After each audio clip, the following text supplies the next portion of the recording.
Hello guys, welcome back again sa ating YouTube channel, no, The Action Man. Una sa lahat, may ganap shoutout po sa lahat ng mga kakamping at sa mga hindi man mga kakamping. Kung interesado ka sa bidyong ito, patapusin mo na hanggang dulo at huwag nyo lang kalimutan na i-like at i-share ang ating video para malaman naman iilan sa ating mga kababayan na nagtutulog-tulugan sa katotohanan. So muli naman nagbabalik ang nag-iisa nyong host na si The Action Man para magbigay ng komentaryo at reaction sa mga mainit ng issue ng bayan. So ito ho mga ka-action, mga kakamping no, may gusto lang ho ako na i-share sa inyo. Tila sunog na sunog ho dito si Mayor Baste Duterte. So kanina nga po ang sinundan sa bidyong ito ay nabigyan ho natin ng komentaryo ang kung ano ang pinagsasabi ni Mayor Baste Duterte regarding nga po sa nangyayari sa West Philippine Sea. So ito na nga po, sumagot po ang PCG spokesperson regarding sa claim ni Mayor Baste Duterte na propaganda lang daw ang nangyayari dyan sa West Philippine Sea. Ito po masaklap ha. Kahit may mga na-injury na ating mga kababayan na mga Philippine Navy or Philippine Coast Guard natin na sa tuwing naghahatid po sila ng supply doon sa Ayungin Shoal sa BRP Sierra Madre para kay Baste Duterte, kay Mayor, is propaganda pa rin ito. Diba? May propaganda pala itong kahit may mga na-injured na, hindi lang isang beses, dalawang beses, or tatlong beses na po ito na may na-injured na po sa atin na mga Philippine Coast Guard ho, mga ka-action. So ito po, pakinggan ho natin ito ang sagot ni PCG spokesperson ho. Davao City Mayor Sebastian Duterte calling the West Philippine Sea issue mere propaganda. Duterte made that statement before thousands of supporters at a peace rally in Tagum City last night. Let's get a reaction now from Commodore J. Tariela, the Philippine Coast Guard's spokesperson on the West Philippine Sea. Commodore Tariela, welcome to Dateline Philippines. Hello, sir. Good afternoon and a pleasant afternoon as well to your viewers, sir. I'm glad you could join us. Now, Davao Mayor Sebastian Duterte had shared his views on the West Philippine Sea issue. Let's take them point by point. First, that the West Philippine issue is a mere propaganda to drag the Philippines into a proxy war of sorts between China and the U.S. Does he have a point? No, sir. He doesn't make any logical argument about that. We know for a fact that the West Philippine Sea issue has already been decided by the arbitral court. We already have a victory in 2016 regarding this issue. The mere fact that this was already decided by an international arbitration court, this means that this is not just a propaganda. Our problem, the West Philippine Sea, really with China is really existing. Secondly, we have relied on our embedded journalists to amplify our transparency in the West Philippine Sea. Our journalists, media reporters who joined the mission can be able to testify what is really happening in the West Philippine Sea. And then lastly, Filipino fishermen still complains about the harassment of the Chinese Coast Guard and the Chinese Maritime Militia. And of course, we are also experiencing a lot of trouble whenever we do the supply operation with the Armed Forces of the Philippines. These are not propaganda. These are factual narratives that are really happening that we are all experiencing. I don't see any reason why and how an elected official at that will be able to mention a national security issue that we are all facing as a mere propaganda. Okay, Commodore Tariela, he's also saying that the U.S. is a big weapons and war equipment supplier and that this is to the benefit of the U.S. I mean, whatever developments in the West Philippine Sea, whether the tensions will heaten up and Wait lang, putulin ho muna natin mga ka-action, mga kakamping. Okay. Nag-base ho sila sa ating pagkapanalo nga ho noong 2016 sa Arbitral Court. Totoo po yun. This is not propaganda ang mga nangyayari dyan sa West Philippine Sea, ang mga panghaharas ng mga Chinese Coast Guard na kung saan may mga na-injured nating mga Philippine Coast Guard dyan. Hindi po yan propaganda katulad ng sinasabi ni Mayor Baste Duterte. Diba?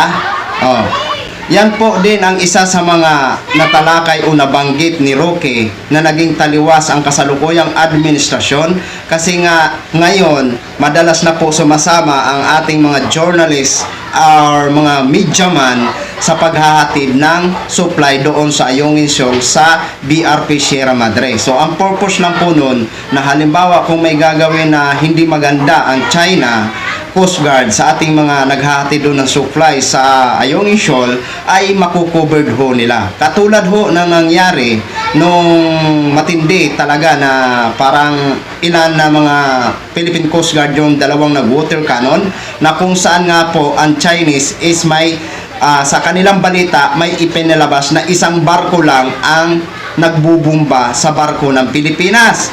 Taliwas po yan sa kuha ng AFP natin at ang ating mga media man na sumama that time nung paghatid ng supply. So kung wala doon ang ating mga media man, lumusot na naman ang kasinungalingan ng China na isa lang ang nagbubumba sa ating barko, di ba?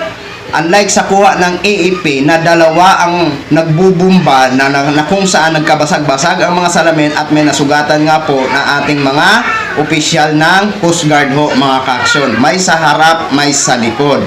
So yun yung magiging purpose ng ating mga journalists ang i-cover ang bawat paghatid ng supply doon sa Ayungin Shoal para ano ho nila, halimbawa o gaya ma-cover nila po ang mga hakbang ng China o mga panghaharas ng China. Kaya mas maganda nga po yan ang naisip ng kasalukuyang administrasyon na kailangan may mga journalist na sumasama sa tuwing maghahatid ng resupply doon sa Ayungin Shoal or BRP Sierra Madre. Di ba? Kumpara kay Mayor Basti Duterte is propaganda lang po ito dahil hindi naman siya ang nasusugatan. Oo, hindi naman siya naghihirap. Hindi naman siya ang naghahanap buhay na katulad ng ating mga kababayan na maliliit na mga fisherman na naghahanap buhay doon sa lugar na yon.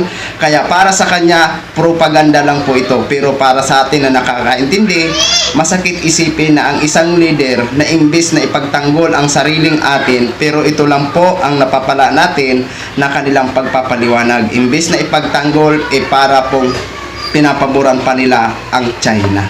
Di ba? O ituloy po natin. It may arise.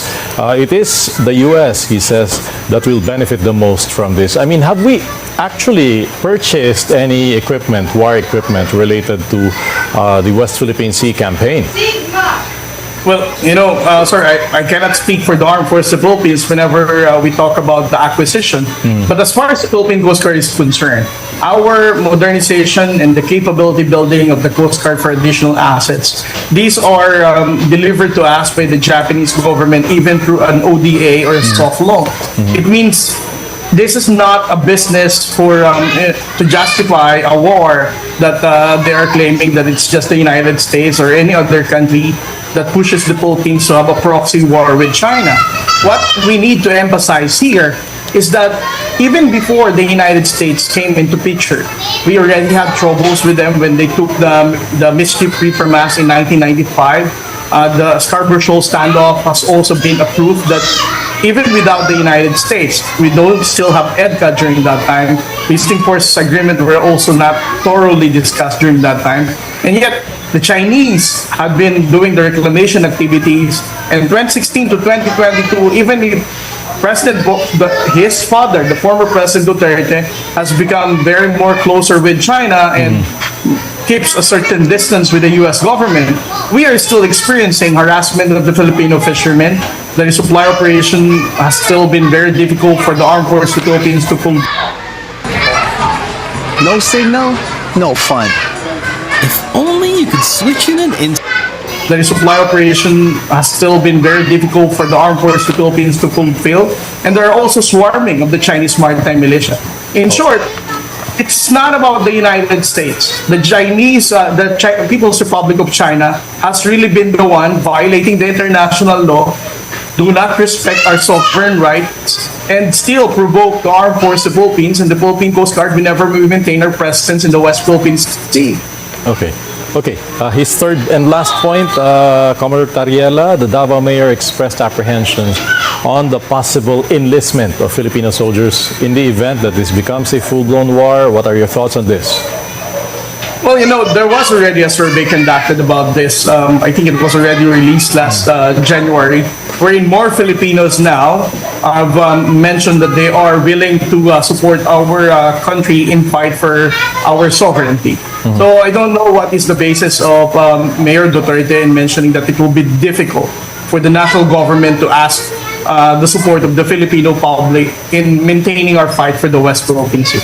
All right, and I guess that is also the message to all of those Filipinos who may be worried, who may share the same sentiment as the Davao Mayor as to how this would involve Filipino soldiers. So yun na nga ho mga ka-action, no? Yung mga ginagawa ng Amerika at ibang bansa dyan na pagpapakita ng suporta dyan sa West Philippine Sea, minamasama ho nila. Oo, minamasama po nila. Yan po ang naging ano ho sa kanila, naging mindset o naging analysis ho sa ating mga kaibigan sa kabila. Di ba? Kahit nga ho si Mayor Baste Duterte, yun na nga ho, propaganda lang para sa kanya. Di ba? Dati kasi, nung mga panahon ni Pinoy yan, hindi naman ganyan ang mga masyadong agresibo. Kasi nakikitaan po nila ang isang leader na talagang matikas at handa talaga ipaglaban. At yun na nga, nag-file ng kaso ang Pilipinas laban sa China at tayo nga po ang nanalo at nagpapatunay na tayo ang may-ari ng West Philippine Sea ilang linggo bago bumaba sa pwesto si Noynoy Aquino bilang isang presidente at nagpalit si dating Pangulong Duterte. Ang kaso nga lang, hindi nirerespeto ng China ang naging resulta sa Abri Tribunal Court na tayo ang may-ari ng West Philippine Sea. Tapos nung pagdating kay dating Pangulong Duterte sa pamumuno niya, nag-abuso po itong mga Chikwa. Kasi gin-allowed man ito ni dating Pangulong Duterte na makapasok sa ating West Philippine Sea at mangisda ho ito. Napakawala namang hiya talaga ang mga China, gusto ho talaga na kamkamin, di ba? Aside na pinayagan na sila ni dating Pangulong Duterte na mangisda dyan sa ating sariling bakuran, aabusuhin pa nila na talagang kukunin pa nila talaga yung West Philippine Sea. No? Ang problema nga lang, alam naman po natin na hindi maganda tingnan na papayagan mo ang ibang bansa na mangisda sa iyong sariling bakuran. Imbes na mapakinabangan ang kuha nila ng ating mga kababayan dyan sa West Philippine Sea, may kahati patuloy sa yaman natin dyan sa West Philippine Sea. Diba? Para sa akin, pangit at mali ang ginawa ni dating Pangulong Duterte na inallowed niya na mangisda ang mga fisherman Chinese dyan sa West Philippine Sea. Diba? So yun lang ho mga kakson, at ibang tanong naman po ang inaano ng reporter dito kay ex-spokesperson PCG ho mga kakson.